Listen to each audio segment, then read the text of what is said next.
No capítulo 6 de João nós estamos, para mim estava compartilhando com alguns irmãos, tem sido uma alegria poder estudar a palavra, verso a verso, meditar na palavra. E não tenho dúvida nenhuma de que a pessoa que é mais tratada na pregação sou eu. Ao ler a palavra, ao meditar as verdades descritas aqui quando o Senhor fala. Eu espero que o Senhor fale com você também. No último estudo nós fizemos a pergunta: por que há pessoas que creem e outras que não creem no Evangelho? Tratamos disso. Vimos que sinais miraculosos, eles têm um objetivo: mostrar quem Jesus é. Os sinais que Jesus fez, os milagres, eles mostram que Ele é o Messias, o ungido, o Cristo de Deus. Os milagres não levam pessoas à fé no Evangelho. Se fosse assim, todas aquelas pessoas que foram curadas, como nós vimos João dizer, que nem todos os livros que foram escritos poderiam conter pessoas que foram curadas, teriam crido no Evangelho. Nós vamos ver tristemente que a maioria delas abandonou a Cristo. Nós vimos que Jesus disse que aqueles que queriam sinais, quando ele lembrou lá daquele grande sinal, um dos grandes sinais que ele fez no Velho Testamento, disse para aqueles judeus: não foi Moisés que deu a vocês o pão do céu, mas é o meu Pai que dá a vocês o verdadeiro pão do céu, que sou eu. Aquele pão, nós vamos ver, as pessoas comiam, saciavam a sua fome, no outro dia comiam e um dia elas morreram. Mas o pão vivo que é Cristo, dá vida eterna. Ele lembrou do maná, que é um tipo de Cristo, dele mesmo. Era uma figura. Quando nós usamos a expressão tipo, você ouvir essa expressão, é que há inúmeros tipos de Cristo no Velho Testamento e que se concretizam na realidade que é Cristo. Tudo no Velho Testamento aponta para Cristo. Jesus também disse para aqueles homens: vocês não creem em mim, mesmo me vendo. E aí ele está falando para aqueles judeus que defendiam as Escrituras, mas não o conheciam. E ele está dizendo com isso: vocês não creem em mim porque não querem, porque me rejeitam. Vocês não me querem porque vocês amam os seus pecados. Agora, nós que cremos, nós cremos porque somos melhores, né? Nós cremos porque não somos tão pecadores. Nós cremos porque com a nossa capacidade lógica entendemos. É assim? É claro que não é assim. Nós cremos porque o Pai nos deu a Cristo. O Pai nos conduziu a Cristo. E todo aquele que o Pai conduziu a Cristo, Ele o recebe e jamais lança fora. Nós éramos iguais a todos aqueles que não creem. Nós não somos melhores. Foi o amor e a graça de Deus que nos salvou. Porque aos que creem no Evangelho, os que não creem, creem porque amam o seu pecado nas suas mais diversas formas. E os que creem, por que eles creem? Porque o Pai revela, porque foi Deus quem amou, foi Deus quem provou o seu amor por nós, foi Ele quem nos buscou, foi Ele o Pai que nos levou a Cristo, é Ele que nos conduz ao arrependimento, é Ele quem começa, é Ele quem termina. O que sobra para nós? Nada. Se não fosse Ele, nós continuaríamos amando os nossos pecados e seríamos julgados justamente por Ele. Mas hoje eu queria que nós pudéssemos ver com esse tema Jesus e os seus falsos discípulos. Nós vamos ler no capítulo 6, versículos 51 ao versículo 66, pausadamente, na esperança de que o Espírito traga viva a palavra que ele inspirou. Por que nós vamos ver? Mas por que falsos discípulos, Marco? Porque eu e vocês precisamos ter a certeza de que nós não fazemos parte disso. Nós vamos ver que isso é muito comum. E nós precisamos nos colocar diante do Senhor, para que nós não façamos parte desta realidade, de sermos falsos, mas verdadeiros discípulos. Versículo 51 do capítulo 6, nós retomamos a conversa que Jesus teve com a multidão, lembra da multidão? Sempre seguindo Jesus. Isso que eu acabei de falar foram algumas das conversas que Jesus teve com eles quando nós vimos na última vez. E Jesus então diz para eles: eu sou o pão vivo que desceu do céu. Se alguém comer desse pão, viverá para sempre.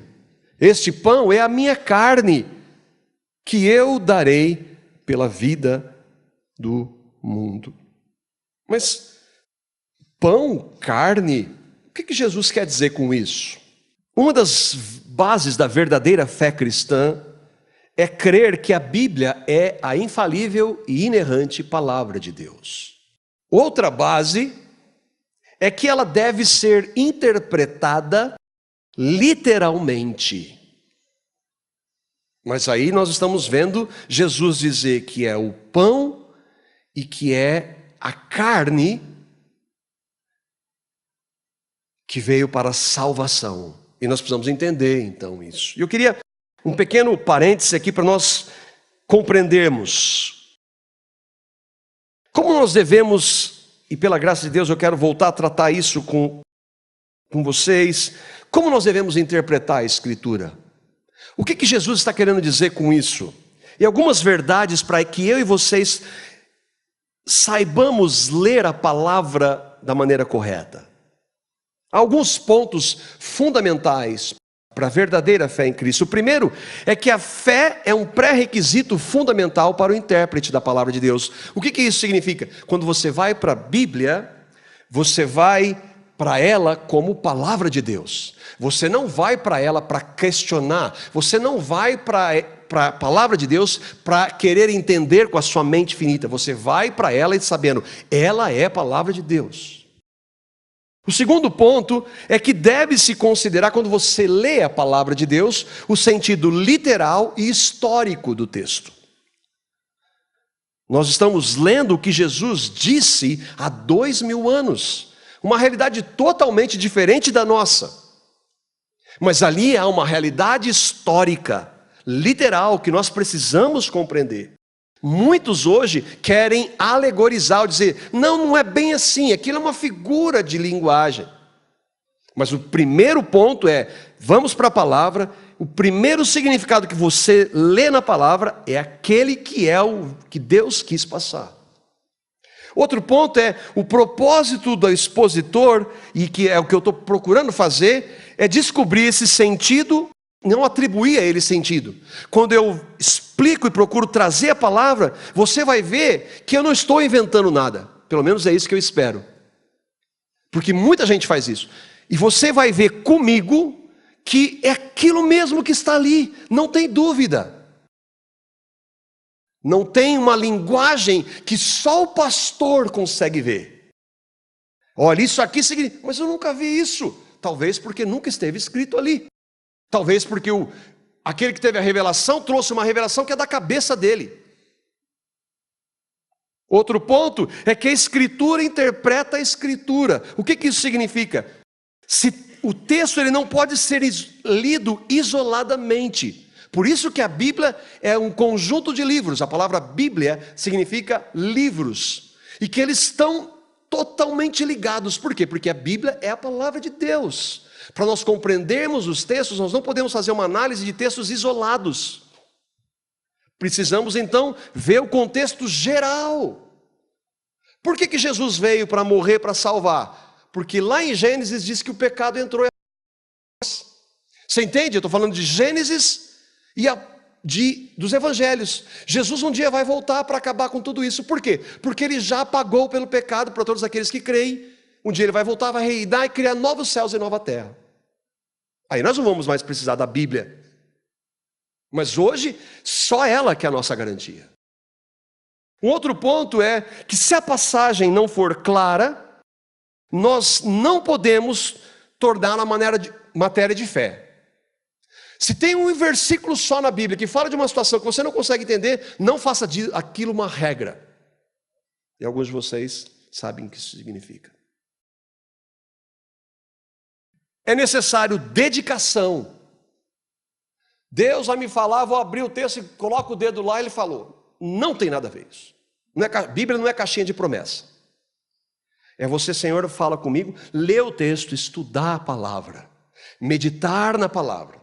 Porque se não fosse assim, ou se não for assim, nós vamos ver o que está acontecendo aí fora. Entender línguas originais e geografia e história da Bíblia, elas não significam, se você estudar isso, não significa que você não crê na ação do Espírito Santo. Há situações que aconteceram naquela época que nós não fazem nenhuma, não tem realidade para nós, então a gente precisa entender isso. Nós precisamos compreender. E isso não significa que você está negando a ação do Espírito Santo. E outro ponto, as Escrituras não devem ser interpretadas de modo a se contradizerem. Para isso, então, deve-se considerar a revelação progressiva. O que é a revelação progressiva? Deus foi falando desde Gênesis até a consumação, que é Cristo, a centralidade, e até o dia que Ele vai cumprir tudo de maneira física e real na volta dEle. No segundo ponto que a gente viu aqui, eu quero voltar para nós entendermos isso, deve-se considerar o sentido literal histórico do texto. Agora, é claro que, nesse texto que nós estamos lendo, Jesus está usando o quê? Uma figura de linguagem. Ele não é um pão, né? Jesus é um homem. Jesus não é uma porta. Jesus não é um pastor de ovelhas. Jesus não é uma videira, uma árvore videira. Jesus não é um poço d'água que dá água viva. Ele dá água viva, mas não é a água literal que ele está falando. Ele não é um caminho, uma estrada. Nós não devemos comer a sua carne, nem beber o seu sangue literalmente. Então, deve ser interpretado literalmente, mas isso é claro para todos nós, sim ou não? Quando Jesus falou que ele é um pão, então Jesus é um pão. Entende que não precisa ser literal nesses casos. Mas, quando você lê Jesus foi para a cruz e morreu, aquilo é absolutamente literal. Quando Jesus ressuscitou dos mortos, de maneira inexplicável, é literal. É literal, mas essa fala, ou esse relato de Jesus, para nós estamos vendo que ele está falando de uma figura de linguagem. Eu sou o pão vivo. É claro, pela graça de Deus, é claro. Mas no começo não era assim. No ano 176 depois de Cristo, um filósofo grego chamado Atenágoras, ele disse que muitos perseguiam, o Império Romano perseguia os cristãos por três razões. Primeiro, porque eles eram chamados de ateístas ou ateus. Por quê? Porque na época do Império Romano havia muitos deuses, e aquele que acreditava em um Deus só era ateu. Eles diziam que aqueles homens praticavam incesto. Por quê? Porque irmãos e irmãs em Cristo se casavam. Mas não pode. Irmão com irmão não pode. E os cristãos são canibais, porque eles dizem que come o corpo de Jesus e bebe o sangue dele. Mas isso é naquela época. Não é óbvio que Jesus está falando, sim ou não, irmãos? Ele está falando de uma metáfora, de uma figura de linguagem? Quando nós temos a ceia, o pão é o corpo de Cristo? Não, Jesus está sentado, nós cantamos aqui várias vezes. Jesus está sentado à direita de Deus Pai. Jesus, homem, está lá. Há um homem no céu. Então o pão é pão, o vinho ou o suco é vinho ou suco. Eles representam o corpo e o sangue de Cristo. É claro isso? Mas para o catolicismo romano, não. Olha o que o Concílio de Trento, que é um dogma que está no mesmo nível para eles de autoridade da Bíblia, diz. Declara que pela consagração do pão e do vinho, opera-se a mudança de toda a substância do pão na substância do corpo de Cristo, nosso Senhor, e de toda a substância do vinho na substância do seu sangue. Esta mudança a Igreja Católica denominou-a com acerto e exatidão, chamando-a de transubstanciação. O que eles dizem? Que quando você coloca a hóstia na sua boca, aquilo ali é o corpo literal de Cristo. Ah, mas isso é só um detalhe. Misericórdia. Você sabe qual é o motivo da transubstanciação? Que todo domingo na missa é feito um novo sacrifício. A missa não tem nada a ver com o culto a Deus. A missa é um novo sacrifício que Jesus faz todo domingo. Mas nós lemos em Hebreus que ele fez de uma vez por todas. Então há pessoas que entendem literalmente algo que é figurativo. De volta ao texto, Jesus disse: eu sou o pão vivo que desceu do céu. Ele lembra do maná, como a gente viu. E então ele diz: esse pão é a minha carne. Mas espera aí, é pão ou é carne? Literalmente, não é pão nem carne. O pão é para mostrar. Vocês lembram aquele pão que vocês comiam? Aquilo lá apontava para mim. Agora, quando ele fala da minha carne, ele diz: a minha carne que eu darei. Ele está falando, isso é graça, dar. Eu darei o meu corpo para morrer na cruz. João está falando disso, sabe por quê? Porque João escreve isso no ano 90, depois da ressurreição de Cristo, 60 anos depois da ressurreição. E naquele momento havia um ensino errado chamado gnosticismo. O que eles diziam? Que Jesus não veio como homem, ele era um espírito elevado, ele não tinha carne. Então João está dizendo aqui que ele está trazendo isso, ele está escrevendo sobre Jesus, que ele conviveu com Jesus, inspirado, ele está escrevendo isso com um propósito. Jesus é o verbo, é o homem, Deus homem. Mas os judeus entenderam, né? Versículos 52 e 56. Então os judeus começaram a discutir exaltadamente entre si. Eles estavam bravos com essa fala de Jesus. Como pode este homem nos oferecer a sua carne para comermos? Eles entenderam? É claro que não. Jesus lhes disse: eu lhes digo a verdade, se vocês... Jesus é contundente. Eu lhes digo a verdade, se vocês não comerem a carne do Filho do Homem, quem é o Filho do Homem? Ele. E não beberem o seu sangue, não terão vida em si mesmos. Todo que come a minha carne e bebe o meu sangue tem a vida eterna, e eu o ressuscitarei no último dia. Pois a minha carne é verdadeira comida e o meu sangue é verdadeira bebida. Todo que come a minha carne e bebe o meu sangue permanece em mim e eu nele. Os judeus não entenderam, sabe por quê? Por revelação. Você crê nisso? Você entende que Jesus está falando do corpo dele, que o pão não era isso, que não é comer literal, mas é que ele está apontando para a cruz? Então foi porque Deus concedeu a revelação. A questão dos judeus reflete mais uma vez, como nós já vimos em casos, em situações anteriores, nos versos anteriores, que eles não entenderam. Faltava-lhes revelação. Mas o que significa então comer a carne de Jesus e beber o seu sangue? É uma metáfora, certo? Ele não está falando literalmente de comer a carne e beber o sangue. Ele está usando uma figura de linguagem. Jesus fez isso antes ou não, irmãos? Qual um dos textos centrais do Evangelho que Jesus usa uma figura de linguagem? Lembra? João capítulo 3. O que ele fala? Versículo 3. Digo-lhe a verdade, ninguém pode ver o reino de Deus se não nascer de novo. Nicodemos entendeu? Não. Ele falou: como alguém pode nascer sendo velho? É claro que não pode entrar pela segunda vez no ventre da sua mãe e renascer. Jesus está falando de nascimento físico? É claro que não.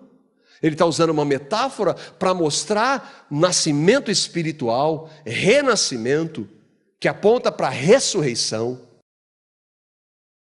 Você crê nisso? Foi pela graça de Deus. Foi porque Ele revelou. Porque senão eu e vocês, como eu já cansei de conversar com pessoas aqui depois do culto, uma vez nós pregamos sobre João 3, especificamente. Só falamos sobre novo nascimento, nascer de novo. Lendo o texto, primeira pergunta que a pessoa fez para mim: o que é nascer de novo? Mas nós acabamos de falar isso. Então, se eu e vocês cremos no novo nascimento, foi pela graça de Deus. O que essas metáforas significam, irmãos? Nascer de novo, ou todo que come a carne de Jesus e bebe o seu sangue tem a vida eterna. Por que essas coisas apontam, irmãos? Corpo, sangue, renascer, evangelho, morte e ressurreição de Cristo, o centro da Bíblia.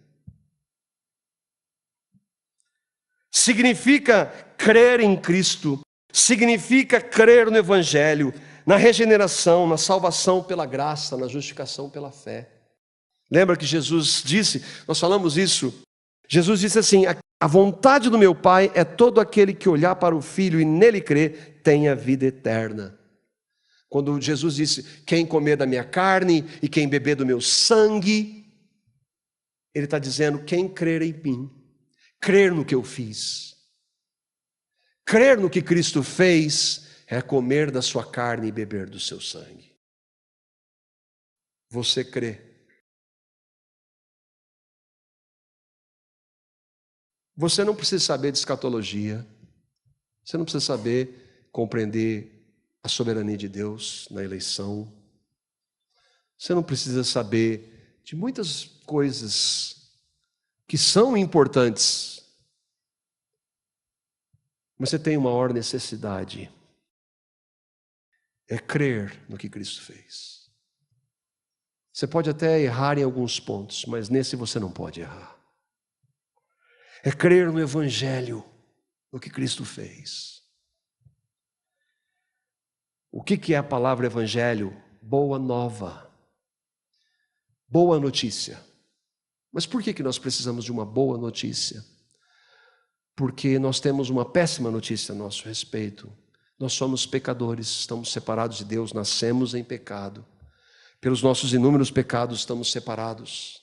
Nós não podemos mudar isso. Vir aqui não muda, cantar não muda, dar oferta não muda, falar algumas palavras do evangeliquez não muda.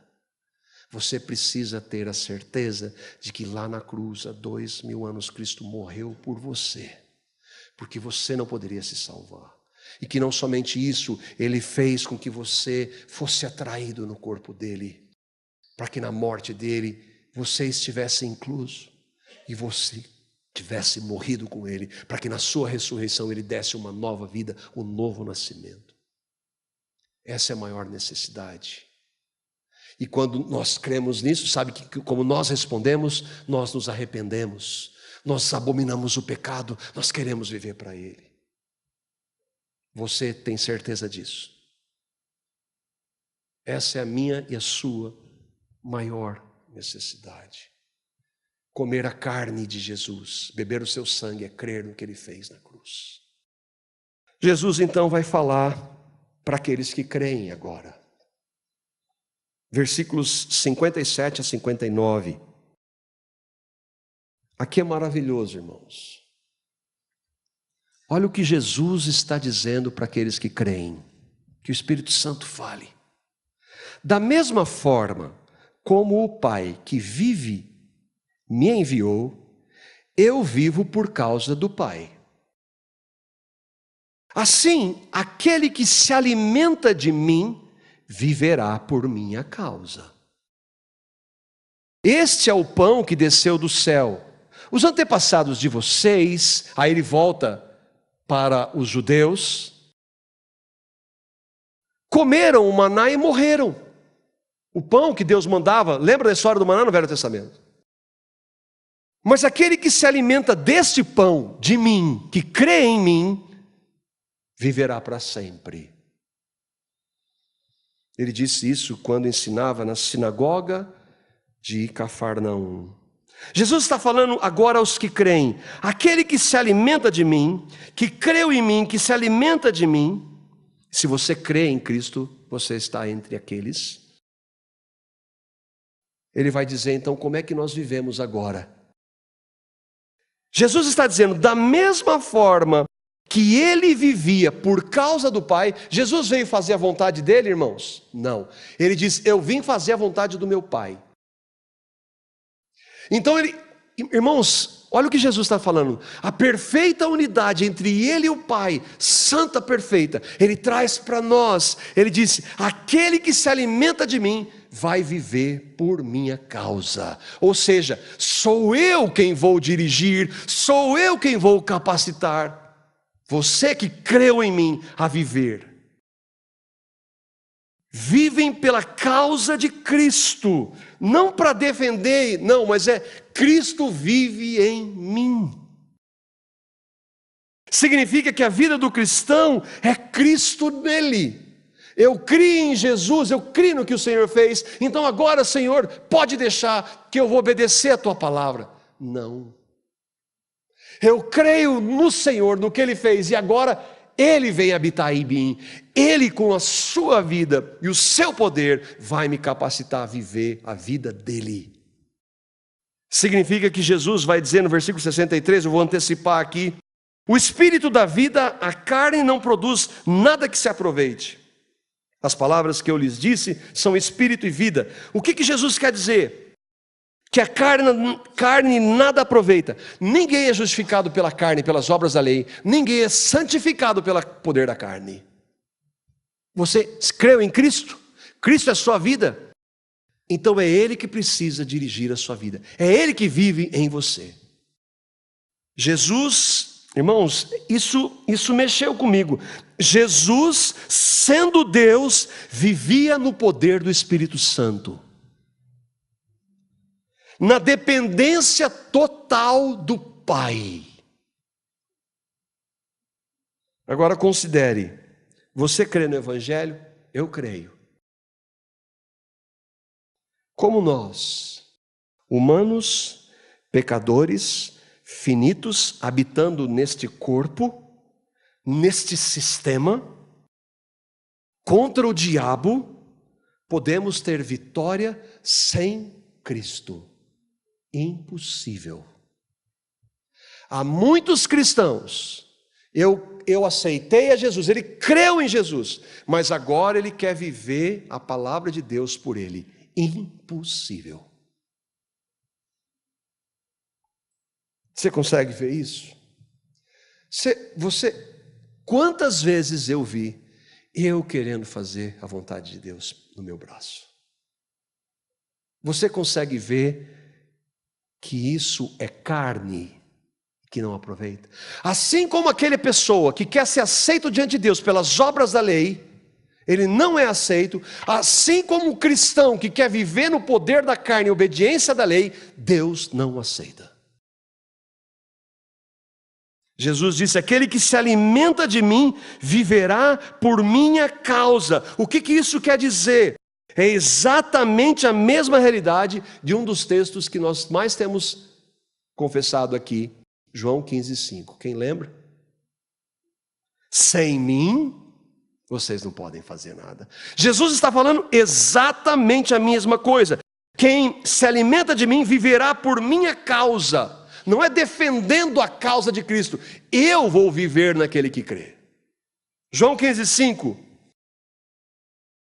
Eu sou a videira, vocês são os ramos. Se alguém permanecer em mim e eu nele, esse dá muito fruto, pois sem mim vocês não podem fazer coisa alguma. Quem se alimenta da minha carne, viverá por minha causa. Não está falando da carne física, assim como Jesus não é uma videira, uma árvore.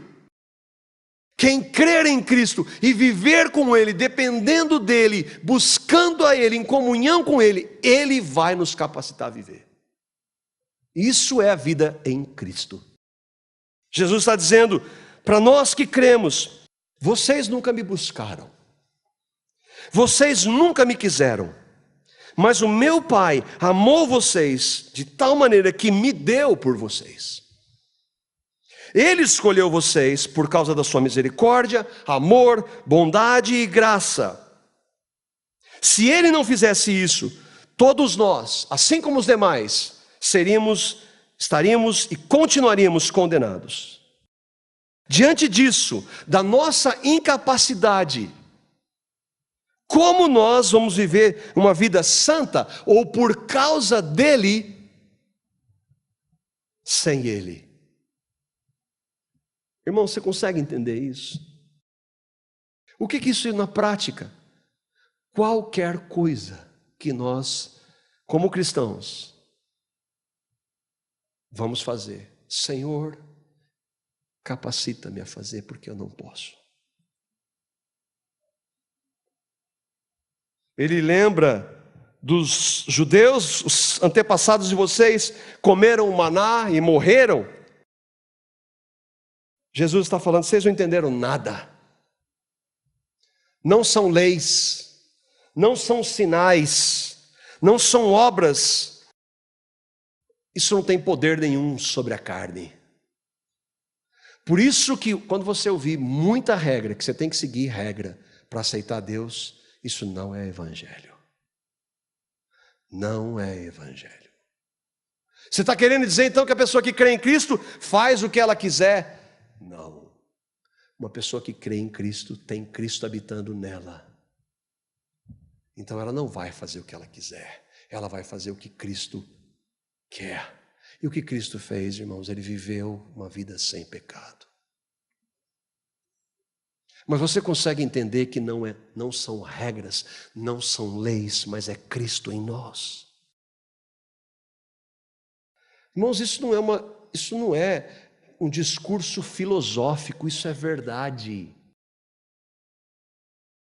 Jesus diz: eu sou a vida, eu quem regenero, eu quem santifico, eu quem santifico. Como se alimentar de Cristo? Tá, eu estou entendendo então que não é comer carne, nem beber sangue, nem nascer, voltar para a barriga da mãe, nem uma árvore, a videira. Mas como é que é, em termos práticos, se alimentar de Cristo? Como eu e vocês nos alimentamos de Cristo? Porque nós não vemos, sim ou não? Nós cremos nele pela fé. Um dia nós vamos ver. Mas como eu me alimento do Senhor? Assim como aqueles homens que estavam vendo Jesus, não foram lá e comer da carne dele, mas se alimentaram dele, aqueles que creram, é assim conosco. Como é que nós fazemos isso? Se de verdade cremos em Cristo, precisamos dele. Como permanecemos nele? Como nos alimentamos dele? Irmãos, não há outra forma, se não for pelos meios da graça. Quais são os meios da graça? A palavra de Deus. Nós lendo, meditando, nós falando com ele, a oração, nós com os outros irmãos da sua igreja, e nós como cristãos servindo a ele. Deus usa isso, e quando nós pela graça andamos nessa verdade, nós estamos nos alimentando dele, ele vai dirigindo a nossa vida e nos capacitando a viver para a glória dele. Em termos práticos, irmãos, nós precisamos ouvir o Senhor, e nós só o ouvimos pela sua palavra. Vocês precisam conferir o que eu estou dizendo aqui, está de acordo com a palavra. Nós precisamos falar com ele em todo o tempo, orando, com súplicas e ações de graças. Estando com a sua igreja. Aqui, nós já falamos várias vezes, isso aqui não é uma igreja, isso aqui é um prédio, mas se eu e vocês cremos, nós somos a igreja, nós precisamos andar juntos. Mais práticos. Pai, Jesus falou para nós orarmos, quando ele falou, como ele nos ensinou, orai ao Pai, Pai nosso. Pai, eu creio no Evangelho, em minha morte e ressurreição com Cristo. Eu creio que eu estou crucificado com Cristo. Isso significa que Cristo vive em mim, e não sou eu mais quem vive, mas é Ele que vive. Então, Senhor, a Tua vida está em mim, me capacita. Nessa situação, qual situação? Todas. Ao lermos e meditarmos na palavra, Cristo falará conosco. Quando eu tiver numa situação, o Espírito vai trazer. O que eu faço aqui? Olha a palavra, o Senhor fala pela palavra dele, o que eu devo fazer aqui? Senhor, me capacita a obedecer o que a Tua palavra diz. Senhor, eu lembrei da Sua palavra, então eu vou fazer. Não, Senhor, é o Senhor em mim. Eu vou orar. Senhor, fala comigo. Senhor, eu não quero ler a Sua palavra para adquirir conhecimento. Eu quero que o Senhor fale comigo, que o Senhor me corrija, que o Senhor me discipline, que o Senhor me dirija, que o Senhor me capacite.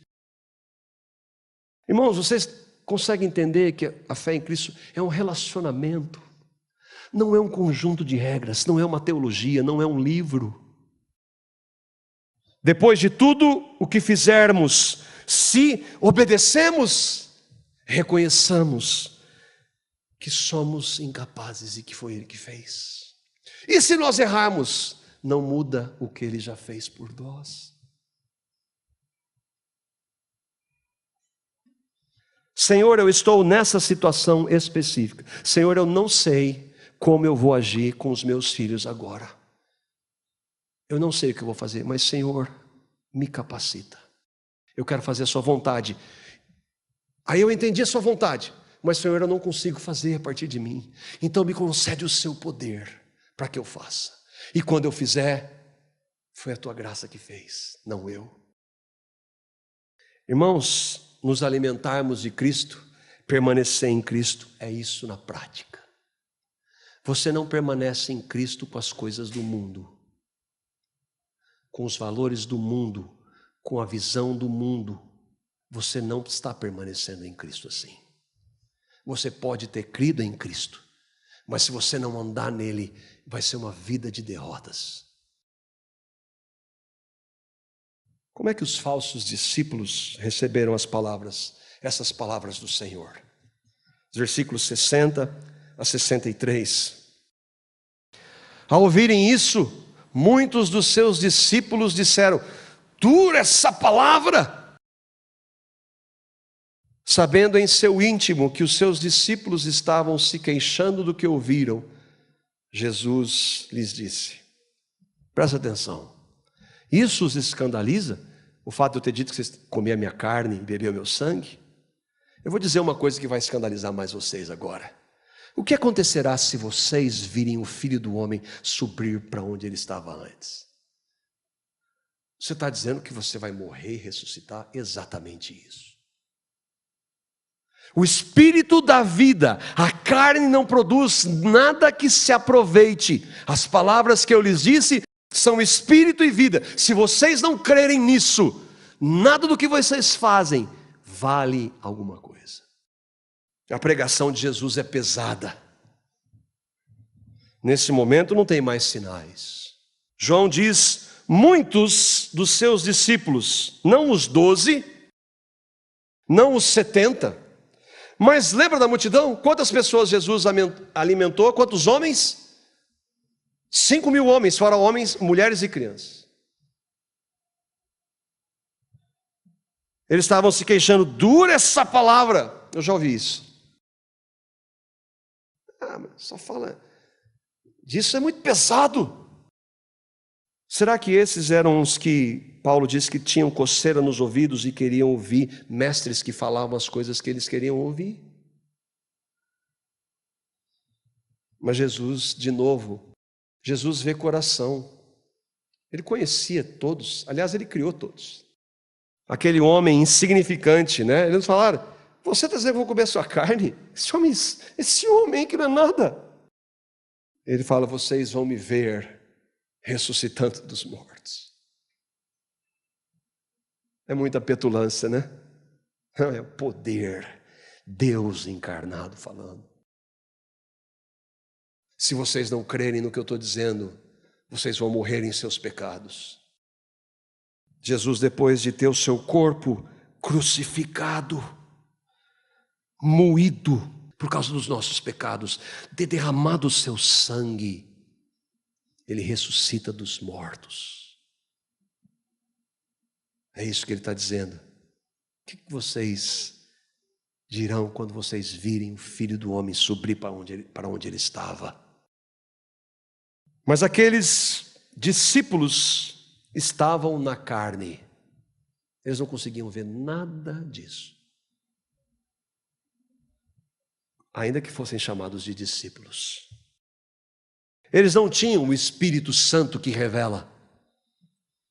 Por isso que Jesus, a carne para de nada aproveita. Por isso que por mais que eu tente convencer você com a minha excelente argumentação, eu não posso fazer isso de jeito nenhum. Por isso que nós oramos, Senhor, revela. É o Espírito Santo que revela essa verdade, não sou eu. Eu tenho a responsabilidade de procurar trazê-la o mais fiel à palavra, mas eu não posso fazer com que ela seja transformada em vida no seu coração, conquanto seja o meu desejo. Aqueles homens, discípulos, não entenderam o que Jesus disse, e ele vai dizer por quê, os versículos 64 a 66. Contudo, há alguns de vocês que não creem. Pois Jesus sabia desde o princípio quais deles não criam e quem o iria trair. Vocês estão entendendo? Quando nós cremos, foi ação soberana de Deus por amor, graça e misericórdia. Quando as pessoas não creem, elas não creem porque rejeitam. Jesus sabia aqueles que não criam. E eles não criam tanto quanto Judas. Judas não creu em Jesus. Ele prosseguiu, é por isso que eu lhes disse que ninguém pode vir a mim, a não ser que isso lhe seja dado pelo Pai. Daquela hora em diante, muitos dos seus discípulos voltaram atrás e deixaram de segui-lo. Que palavra dura é essa? Eu não vou ficar ouvindo esse homem. Isso aí confronta muito. Fala do meu pecado. Fala de quem eu sou, eu não quero ouvir isso. Jesus havia dito isso antes, alguns de vocês não creem. Na divulgação eu coloquei que muitas pessoas acham que a palavra discípulo significa que é alguém que crê em Cristo. Não. A palavra discípulo significa seguidor ou aprendiz. Muita gente seguia Jesus, mas a minoria cria em Jesus. E é assim hoje. Há verdadeiros e falsos seguidores de Cristo. Esses discípulos creram de verdade? Esses que abandonaram? Não. Quem são os verdadeiros? Aqueles que creem até o fim. Eles eram como aquele que iria trair o Senhor. Jesus, mais uma vez, relembra quem são os verdadeiros. Ah, mas eu creio, eu continuo, não. Jesus está falando assim, você veio a mim porque o meu Pai trouxe. Não é isso que ele está dizendo? Ninguém vem a mim se o meu Pai não trouxer. Aí João então descreve, daquela hora em diante, muitos dos seus discípulos voltaram atrás e deixaram de segui-lo. O que é isso? Apostasia. A apostasia não é assim, uma pessoa um dia creu em Jesus, ela creu de verdade, aí abandonou. Não, ela nunca creu. Ela disse que creu, ela fazia as coisas que cristãos fazem, mas ela nunca creu de verdade, porque quem crê de verdade não retrocede. Porque tem poder? Não, porque aquele que começa termina. Jesus disse, se o Pai trouxe você até mim, então você pode ficar tranquilo que eu vou levar você até o fim. Por isso que a ideia de cristãos perderem a salvação é absurda. é absurda. O Cristo que nos justificou é o Cristo que nos santifica e é o Cristo que nos glorificará.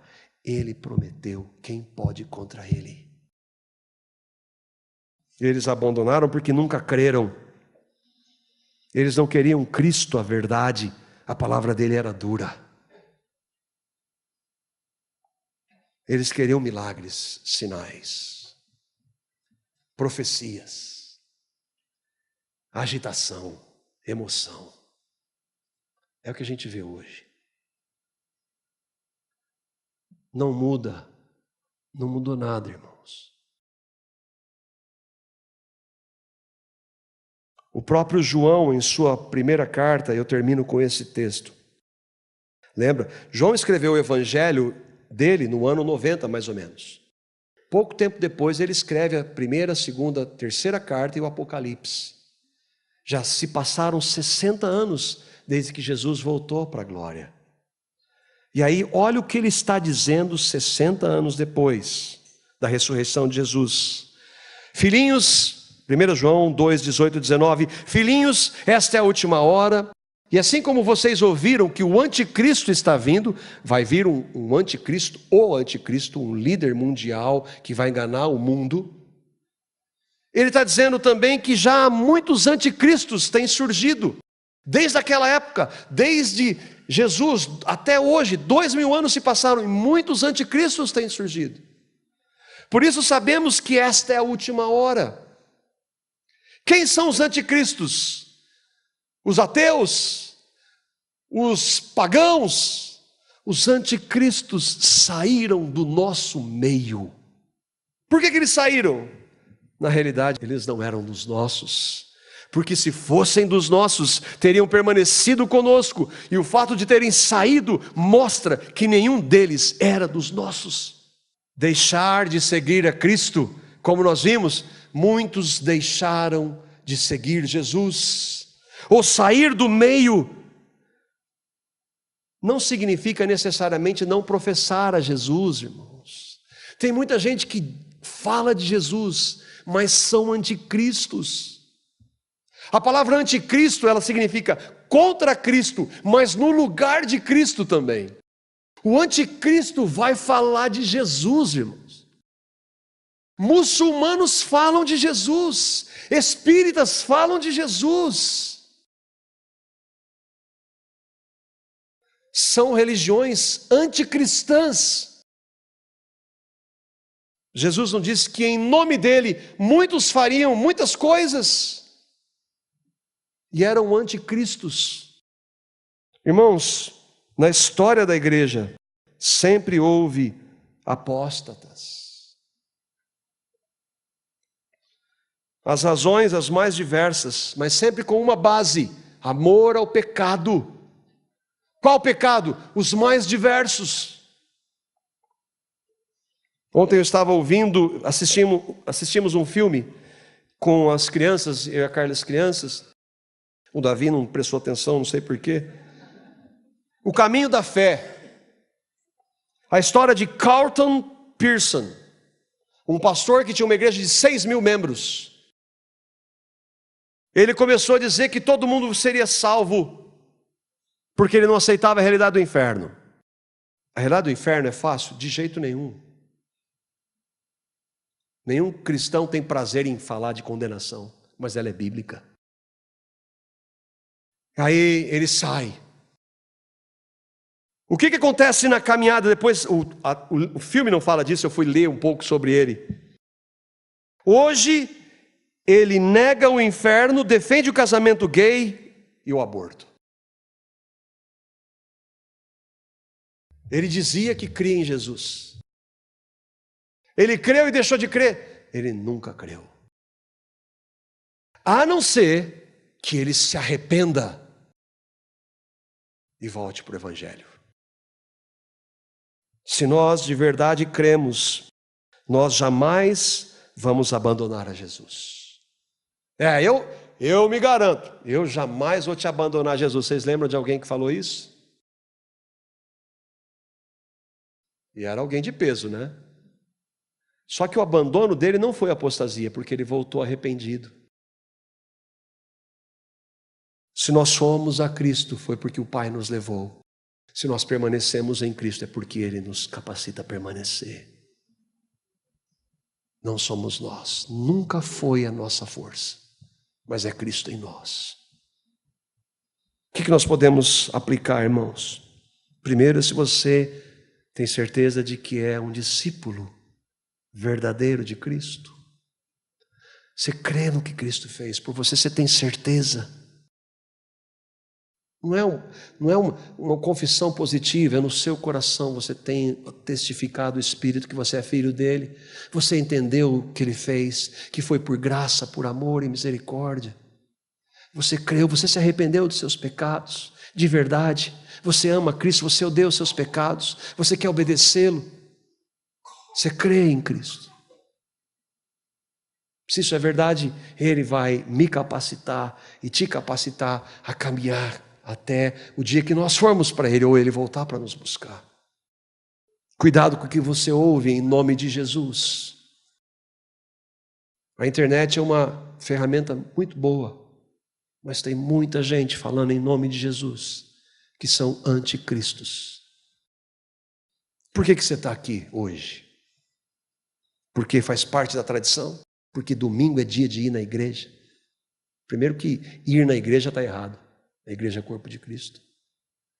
Ou por amor a Ele. Por amor a Ele. Por amor aos que são dEle. Nós devemos nos reunir, buscá-lo por amor a Ele. Se é por Ele, que Ele nos capacite a permanecer nele e a nos alimentarmos dEle.